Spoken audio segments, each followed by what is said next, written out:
Tahukah kamu, lautan yang memanas dan iklim ekstrim merangsang migrasi spesies ke lokasi yang lebih dalam, lebih utara, dan lebih dingin. Perpindahan spesies ini akhirnya mengubah perilaku, sehingga merombak ekosistem laut secara signifikan hingga ke situasi yang belum pernah terjadi sebelumnya. Sepertinya kita perlu memahami bagaimana perubahan kondisi iklim ini sangat mempengaruhi kehidupan laut. Para peneliti menggunakan pendekatan statistik berbasis data untuk menyusun laporan iklim. Penelitian ini memetakan spesies dan ekosistem yang menang ataupun kalah saat berhadapan dengan perubahan iklim. Faktor risiko iklim menggambarkan bagaimana karakter bawaan dari suatu spesies, misalnya ukuran badan ataupun toleransi suhu mereka, saling bersilangan dengan kondisi laut di masa lalu, masa kini, maupun masa depan di setiap lokasi di mana mereka ditemukan.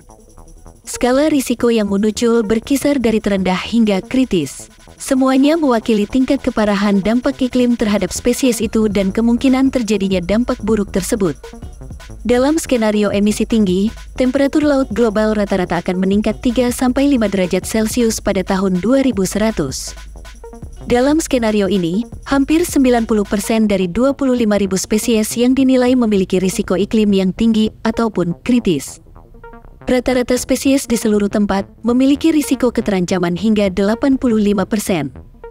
Risiko tertinggi terjadi di kawasan subtropis dan tropis, yang berkemungkinan menjadi titik panas keterancaman biodiversitas. Predator puncak seperti hiu dan tuna memiliki risiko lebih tinggi dari spesies di lapisan bawah rantai makanan seperti ikan pakan. Risiko terhadap predator ini bisa berdampak besar bagi fungsi ekosistem laut.